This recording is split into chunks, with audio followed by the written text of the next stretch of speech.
Bem-vindos ao Bull and Bear. A Europa continua a enfrentar um cenário de pessimismo. As novas previsões da Comissão Europeia apontam agora para uma queda de 0,3% do produto este ano.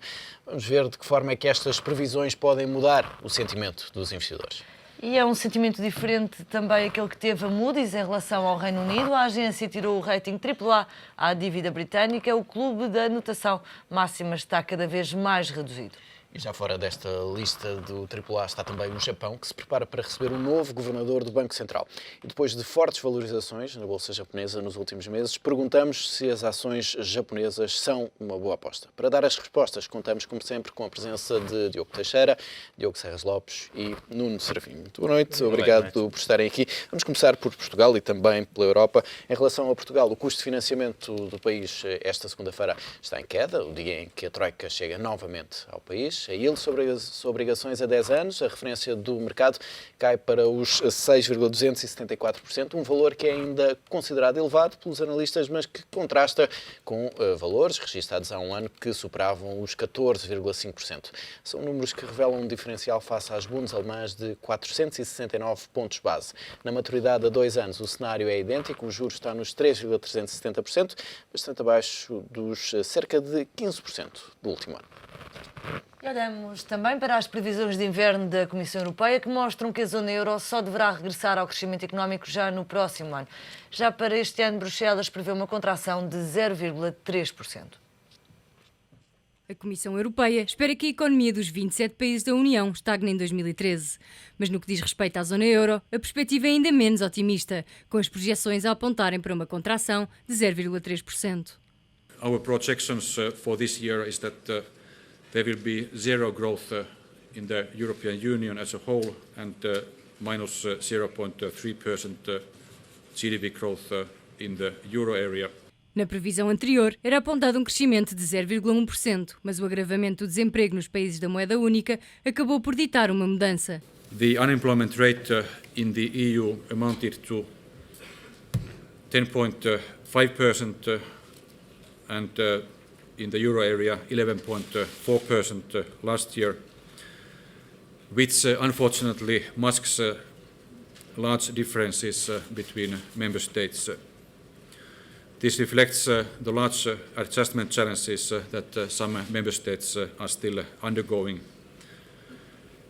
Employment is expected to fall this year by 0.4%. And for 2014, we expect a rebound by 0.5% in the European Union. Só este ano serão 19 milhões os cidadãos da zona euro sem emprego. Também as perspectivas para as maiores economias da Europa foram revistas em baixa. A Alemanha e França vão crescer 0,5% e 0,1%, respectivamente. Diogo, achas que estas condições económicas que são mais adversas do que aquelas que tínhamos previstas anteriormente muda também aquela que é a avaliação para as ações europeias, que até parecia positiva? Bom, eu acho que as condições económicas adversas da zona euro já não são propriamente uma novidade. Era algo que já se vinha falando ao longo em particular do último trimestre de 2012 e, portanto, de alguma forma já estavam previstas, digamos assim, e descontadas naquilo que eram os cenários de mercado desde o início desde o início de 2013, que se esperava efetivamente que a zona euro tivesse ou registasse o menor crescimento económico do que, por exemplo, os Estados Unidos ou, obviamente, as economias emergentes mais pujantes.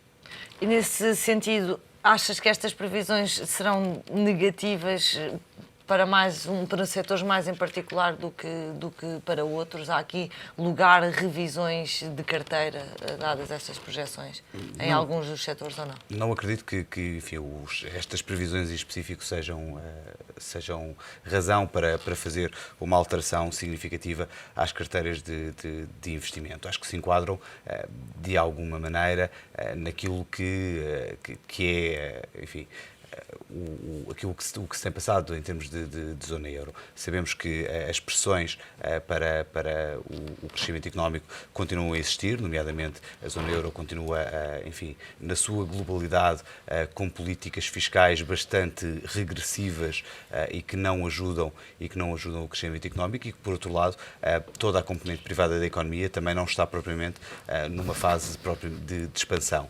E, portanto, de alguma maneira, acho que não há aqui, como disse há pouco, grandes novidades. Claro que menor crescimento económico impacta sempre de uma forma mais direta os setores que são mais cíclicos e, portanto, mais dependentes daquilo que é o comportamento da economia, mas aquilo que temos verificado ao longo destes últimos anos, em particular na zona euro, mas também, por exemplo, nos Estados Unidos, é que as empresas têm sido, de alguma maneira, capazes de contrabalançar estas variáveis macro mais negativas com, enfim, resultados e épocas de resultados que não têm demonstrado um grande impacto ou até têm demonstrado crescimentos bastante sustentados. Isto explica-se muito porque o mundo não é só a Europa, efetivamente, e, portanto, há aqui alguma capacidade de estar noutros mercados que estão em crescimento, e explica-se, por outro lado, também pelo facto de a economia europeia não ser propriamente representada por aquilo que são as ações presentes nos índices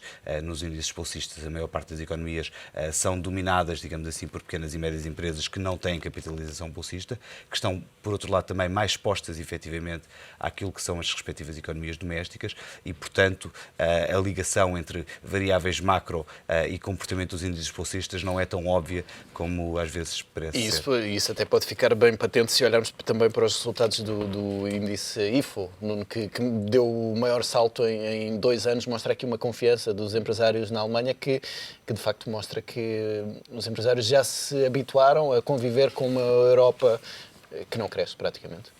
Então, e sobretudo são indicadores que têm na sua essência perspectivas completamente diferentes. O IFO é um índice de confiança que basicamente olha para o futuro, enquanto que os dados económicos que saíram nos últimos trimestres são basicamente um espelho e uma retrospectiva daquilo que se passou no passado. E, portanto, a confiança, muitas vezes, é um fator importante, e os mercados e os empresários e os consumidores tendem a antecipar um pouco as condições económicas para se posicionarem ao longo do ciclo económico da forma mais favorável.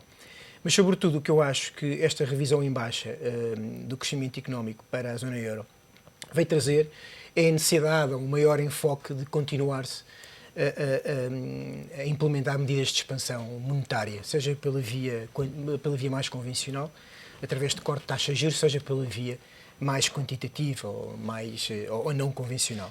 Eu creio que será de todo muito provável que no próximo trimestre haja um corte de taxas diretoras por parte do Banco Central Europeu, algo que foi falado já no final do ano de 2012, mas que, entretanto, esta acalmia dos mercados e este otimismo que se refletiu não só nas vertentes mais defensivas e nos ativos mais defensivos, mas também e principalmente nas principais bolsas mundiais, veio trazer um pouco para fora de jogo este tipo de discussão, e, portanto, o Banco Central Europeu achou por bem ter como reserva adicional um corte de taxas de juros e, portanto, não o implementar ou não o pôr em prática já no primeiro trimestre. Mas achas que os investidores, nesta altura, estão precisamente a olhar para a Europa nessa situação de win-win, em que ganham sempre? Ou seja, se as condições macroeconómicas piorarem, é sinal de que o Banco Central Europeu terá de fazer alguma coisa. Se as condições macroeconómicas melhorarem, tanto melhor. Não é? É um pouco assim, quer dizer, é um pouco assim. Há alturas, de facto, em que, às vezes, más notícias podem ser boas notícias.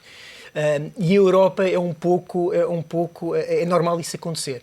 Se não vejamos, quando na Europa as coisas começam a acalmar, deixamos de falar de maior integração europeia, deixamos de falar de todos aqueles mecanismos que tinham em vista o reforço da estabilidade da zona euro. Por exemplo, deixou-se de falar da União Bancária, como todos nos recordamos, simplesmente porque os mercados acalmaram, as elites estreitaram, nomeadamente dos países periféricos, e, portanto, muitas vezes é necessário que haja aqui alguma ignição, e muitas vezes essa ignição está conotada com notícias negativas para que a Europa se ponha a mexer um pouco, não é?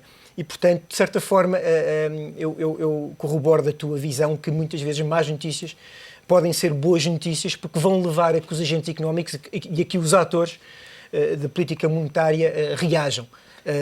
Na Europa é muito assim, não se age, reage-se antes. E aqui há um grande caminho a percorrer para recuperar a confiança perdida na zona euro, não é? E essa confiança... Mas muito se discutiu antes, com cortes anteriores, qual é que era o impacto real destes cortes na economia, se de facto havia aqui um estímulo real, porque notou-se que à medida que as medidas iam sendo tomadas, o efeito era de cada vez menor e durava menos no tempo. Não poderá ser assim também com um outro corte da taxa de juros, ou achas que essa medida de facto perdura no tempo? Claro que sim.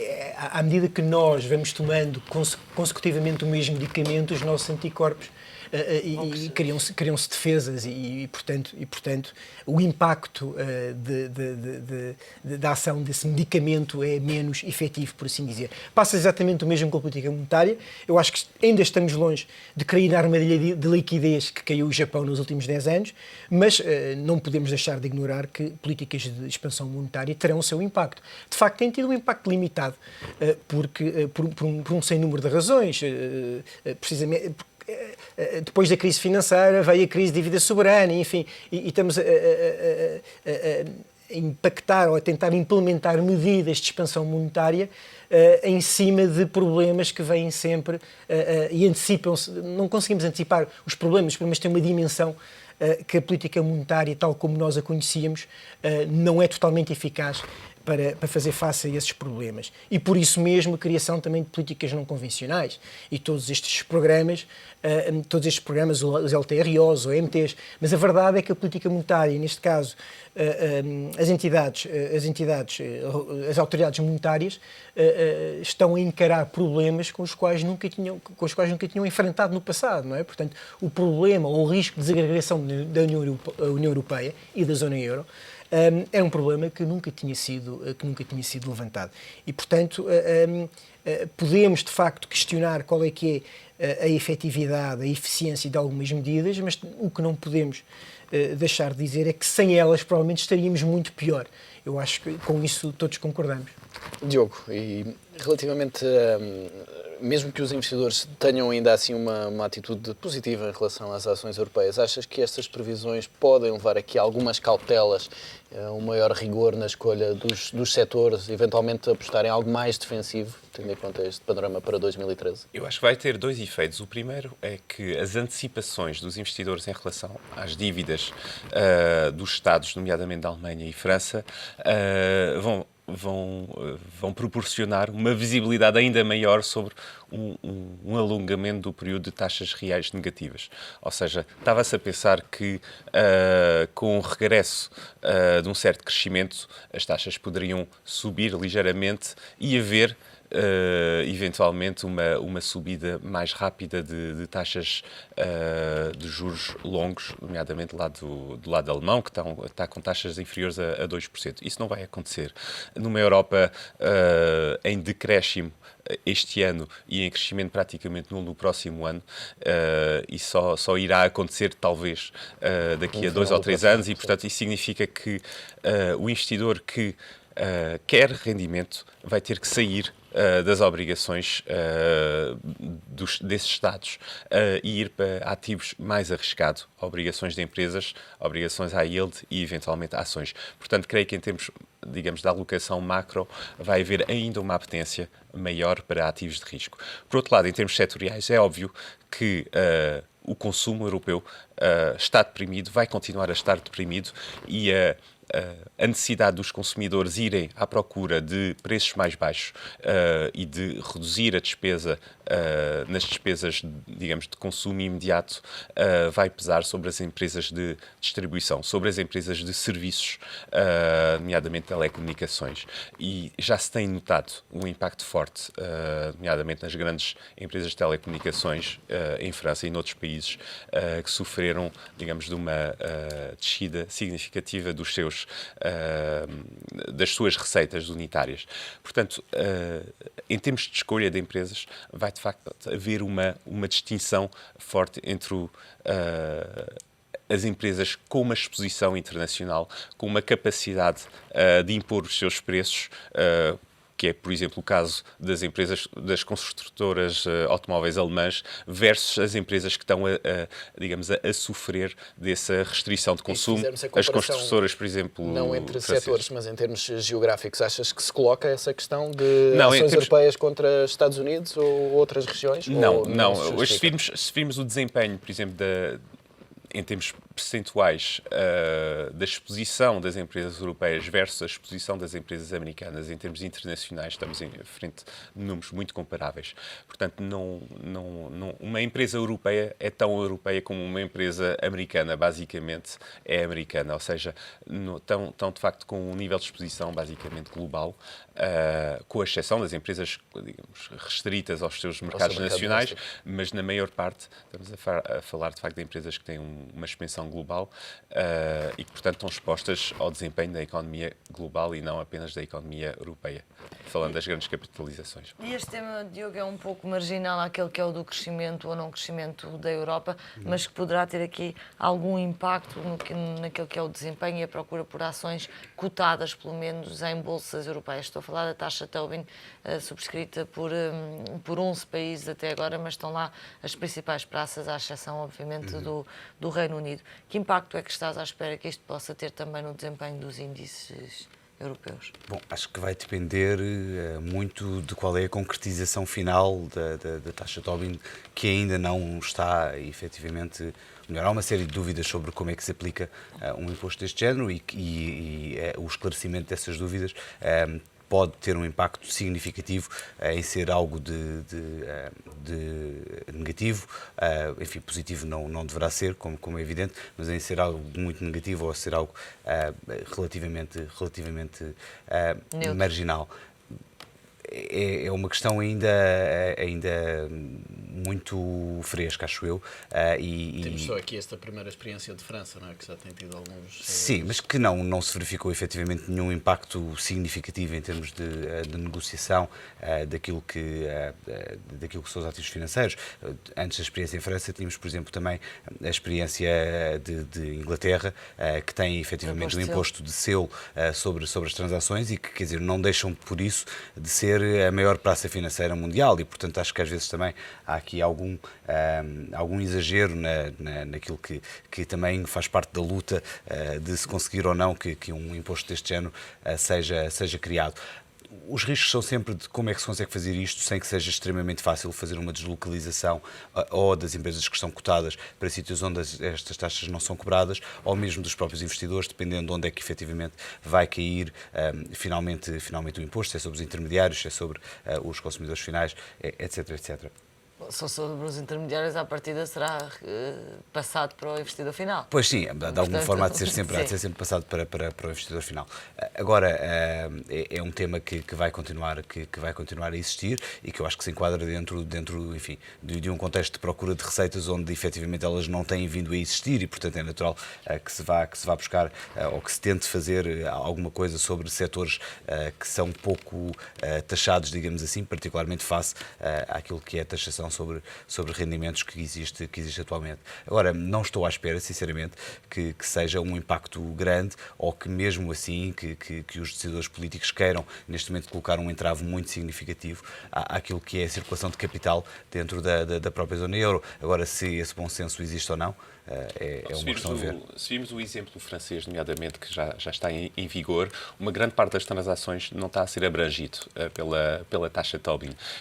Estamos a falar de tudo o que é, nomeadamente, transações de alta frequência não são taxadas e transações que tenham uma liquidação diferida, o que é também uma grande parte das transações na Bolsa Parisiense.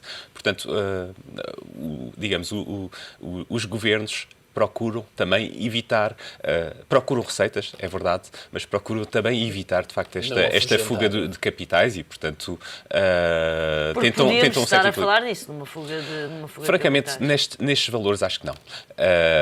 Não vale a pena, digamos, escolher apenas consoante uma taxa de 0,10% ou 0,15% o seu investimento. Vale mais, por exemplo, a diferença entre o desempenho da Bolsa Parisiense e o desempenho do Eurostock 50, o ano passado, foi perto de 2%. Portanto, uma taxa de 0,15% neste contexto não faz nenhuma diferença.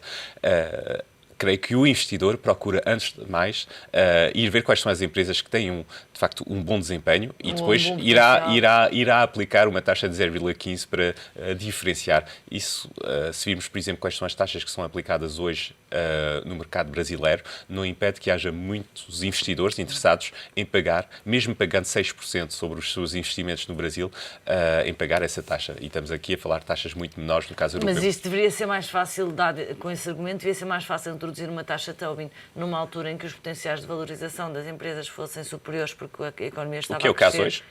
Apesar da economia estar assim? Apesar da economia, o diferencial, pelo menos, de rendimento esperado entre as obrigações de baixo risco e as ações está hoje em níveis historicamente altos. Portanto, estamos a falar de um período onde, de facto, potencialmente esta taxa será facilmente absorvida. E antes de partirmos para a questão do rating do Reino Unido, à hora que este programa está a ser gravado, Nuno, temos a indicação de que Pierluigi Bersani venceu, com uma margem curta, as eleições em Itália. Berlusconi está em segundo, ainda sem sabermos exatamente com que valores. Mario Monti ficou com metade dos votos de Beppe Grillo, o comediante. Esta vitória de Bersani ajuda que haja aqui um clima de maior confiança na Europa? Bem, já estava largamente incorporado que era a coligação de centro-esquerda que ganharia as eleições e que, em conjugação com a votação do partido do Sr. Mario Monti, ou que estava a ser apoiado pelo Sr. Mario Monti, poderiam ter maioria quer no Senado, quer na Câmara Baixa. Portanto, agora resta perceber se de facto qual será a composição final. Qual será a composição final. E, portanto, quer dizer, não há aqui nenhum dado novo nesta hora. Esta hora não podemos ainda tecer grandes comentários, embora os mercados estejam a reagir positivamente, o que quer dizer que, em princípio, o cenário inicial, que era de que um governo pró-euro iria sair destas eleições, seja uma realidade e, portanto, esperamos que seja isso que vai acontecer. Agora, não deixa de ser pelo menos não há nenhuma surpresa. Não deixa de ser interessante a dimensão conseguida por parte do movimento das cinco estrelas, creio eu, do Sr. Beppe Grillo, que é um comediante e que nem sequer pode ser eleito deputado, porque foi condenado no passado em ações cíveis e há ações criminais também, e em processos criminais, e, portanto, há aqui um voto de protesto muito assinalável em alguém que tão pouco queria exercer o poder ao governo. Coelho, não é? É um pouco o mesmo, não é? Do deputado madeirense. Exatamente. Dizer o nosso Coelho pode ser eventualmente, enfim, perigoso neste contexto. Claro, mas não, estava-me a referir justamente ao deputado madeirense. O que é interessante, enfim, não sabendo de todo o resultado das eleições italianas, mas aparentemente com a votação em Beppe Grillo e votação também em Berlusconi, não deixa de haver uma percentagem significativa do eleitorado italiano a votar em candidatos, enfim, não querendo comparar diretamente, mas Berlusconi fez também uma campanha num tom marcadamente anti-europeu e num tom mesmo quase não de proposta direta de saída do euro, mas falando muitas vezes sobre como o euro teria sido muito prejudicial à economia italiana. Sendo Itália do conjunto das economias europeias, potencialmente a única que efetivamente teria dimensão suficiente para poder fazer enfim, algo deste género, embora com consequências que serão imprevisíveis nesta fase, mas pelo menos à partida seria o único país que poderia ter alguma capacidade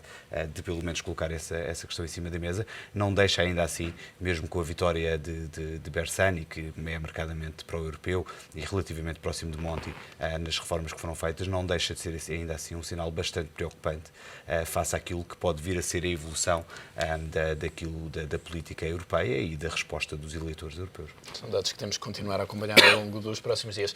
Agora olhamos para o Reino Unido. A Moody's reduziu a notação em um nível, o Reino Unido, de AAA para AA1, devido à fraqueza das perspectivas de crescimento. O ministro britânico das Finanças, George Osborne, considerou que a decisão constitui um forte apelo à continuação da redução da dívida do país. Em comunicado, o ministro afirmou que só vem aumentar a determinação do Reino Unido em aplicar o plano de relançamento da economia.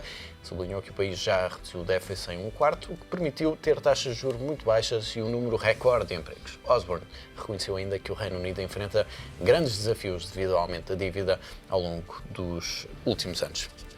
Diogo, e quando olhamos para estas notícias de que um país perdeu o AAA, o medo de se perder o AAA acabou a partir do momento em que os Estados Unidos sofreram um downgrade? Ou há E os aqui mercados casos não reagiram? diferentes?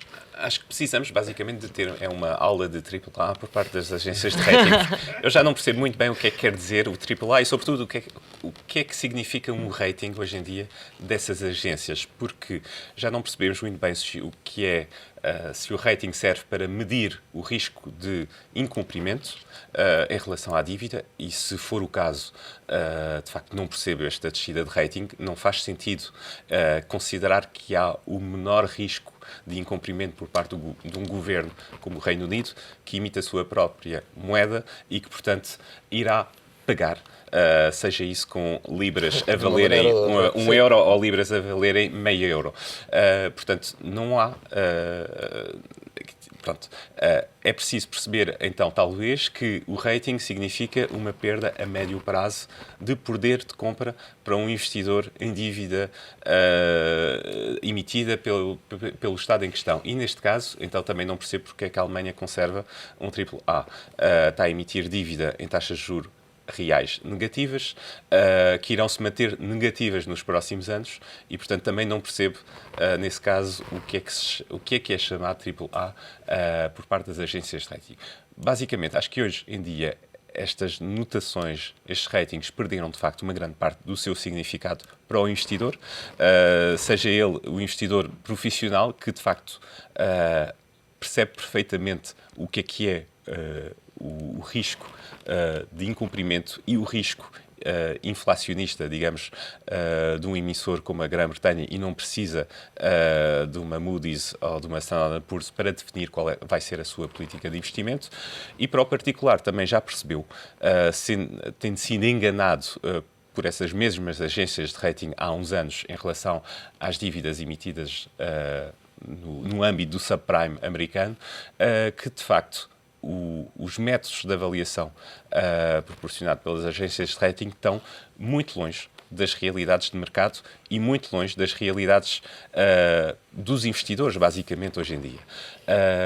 Portanto, sim, estas notações deixaram de ter significado hoje em dia, tanto para o investidor profissional como para o particular, como para os próprios governos que utilizam basicamente estes anúncios para promover as suas políticas e dizer, sim, estão a ver, o que eu estou a fazer é mesmo necessário, portanto vamos continuar e isto é estão-nos a encorajar basicamente a continuar com o mesmo tipo de política. Portanto, acho que de facto as agências hoje em dia já não têm o mesmo papel que tinham há 10 anos, deixaram de ser uma referência absoluta em matéria de avaliação do risco e de qualidade de investimento, sobretudo. E sem essa referência que era a agência de rating e que tanto diabolizámos quando foi a questão da Grécia, quando foi a questão dos países intervencionados, que referências é que ficam para escolher os teus investimentos, sobretudo quando estás a falar de dívida pública, investimento em o high yield, que agora está tão na moda?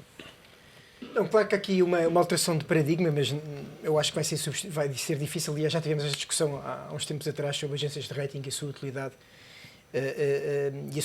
E de facto algumas decisões erradas que tiveram, mas a verdade é que o sistema continua muito apoiado nos esquemas de notação de rating por parte das agências e, portanto, não creio que se vá alterar no curto prazo este poder que é dado às agências de rating, visto que é o próprio sistema financeiro que lhe dá esta importância. Relativamente à Inglaterra e ao downgrade de risco crédito da dívida inglesa, eu creio que não houve uma grande surpresa, embora o timing é sempre difícil de avaliar, mas a verdade é que estas agências de rating tinham um outlook de risco crédito negativo para a dívida inglesa. E, portanto, não será de estranhar. Há aqui uma surpresa. O que há aqui, de facto, e é irónico, de certa forma, é apontar-se como uma das razões para esta descida da notação do risco de crédito as fracas estimativas de crescimento para os próximos anos, sendo que essas estimativas de crescimento muito frouxo para os próximos anos podiam pôr em causa os objetivos orçamentais do próprio governo. Isto é muito irónico, porque o governo de coligação que neste momento lidera o governo inglês, dos conservadores com os liberais-democratas, foi um governo que até agora implementou com um grande voluntarismo as políticas de austeridade e de alguma severidade e uma visão, e um dos grandes defensores de uma visão redutora ou minimalista do Estado na economia. E, portanto, isto acaba por ser... E quando se toma, ou quando se tenta implementar estas medidas, uma das razões é precisamente para defender o risco de crédito do país. E, portanto, chegamos aqui à conclusão de que algumas medidas estão a ter exatamente o efeito contrário daquilo que era suposto.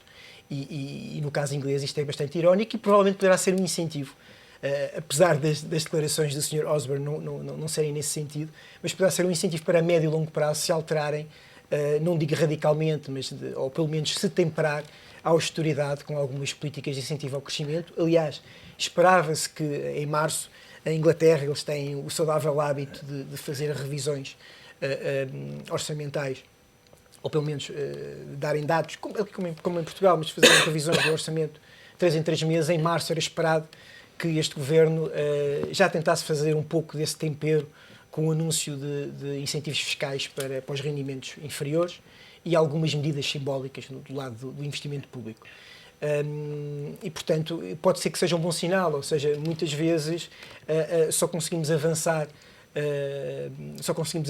quando estamos perante sinais contraditórios e quando começamos a equacionar qual é que é a eficiência das políticas que estão a ser implementadas.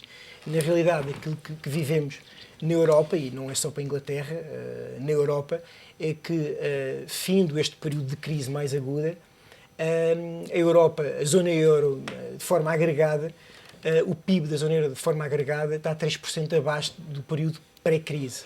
Ao passo que nos Estados Unidos este valor está 2,5% acima. Enfim, não é muito, mas há aqui uma dicotomia entre a dinâmica das duas economias. E também isto veio mostrar que, de facto, a incapacidade com que a Europa tentou combater os problemas da dívida periférica trouxeram sequelas que agora se estão a pagar e que vão se pagar durante vários anos, porque há aqui um claro déficit de confiança na economia europeia. E esse déficit de confiança na economia europeia vai pagar-se com crescimento e com déficit também de investimento, que é importantíssimo para as economias começarem a crescer. Diogo, e olhando ainda para esta questão do AAA, quando olhamos agora para a lista dos países que ainda têm o AAA, é uma lista cada vez mais reduzida para os fundos que têm como objetivo seguir apenas estes títulos. Tem de mudar aqui um bocadinho a política de gestão e passar a aceitar outros instrumentos. Terá de ser esse o caminho? Ou ficam limitados a estes 11 Bom, países? Temos 11 países com AAA, do G8 temos 2 países com AAA neste momento, Canadá e Alemanha, portanto, enfim, de alguma forma são dois países bastante diferentes. Eu acho que a diferença entre AAA e AA+, ou no caso da Moody's A1, não é propriamente relevante. Estamos a falar de passar de uma probabilidade ínfima de default para uma probabilidade um bocadinho menos ínfima de default, mas quer dizer, digamos que a olho nu não é visível em termos de modelo aquilo que se pode assignar como probabilidade ou não. Mas dá indicação do que é que o mercado, as agências de rating, os investidores querem agora dos decisores políticos, ou seja, basta na austeridade? Pronto, essa é a questão. Eu tenho dúvidas que seja isso que as agências de rating querem dos decisores políticos. Acho que as agências de rating, enfim, não tendo uma visão propriamente, ou não pretendendo dar lições sobre aquilo que os países devem fazer às suas economias, seguiram de facto, pelo menos nos primeiros anos da crise financeira global, estamos a falar de 2010, 2011, enfim, tiveram algum impacto naquilo que era necessário fazer relativamente às contas públicas dos países e tiveram muito alinhadas com a visão alemã, digamos assim, do problema, e que, diga-se de passagem, na Europa acabou por vencer. Eu acho que as pessoas se esquecem um bocadinho, mas nós temos neste momento aprovado na Europa um pacote fiscal que faz com que todos os países tenham que fazer reduções orçamentais significativas até, creio eu, 2020, que no seu conjunto representam uma parte significativa do PIB europeu, e que, dado que a economia funciona com base em expectativas, e às vezes parece que nos esquecemos um bocadinho disto, mas funciona efetivamente com base em se eu vou abrir um negócio, se achar que efetivamente consigo vender alguma coisa nos próximos tempos, ou vou investir se o quiser fazer, se achar que vou ter crescimento económico.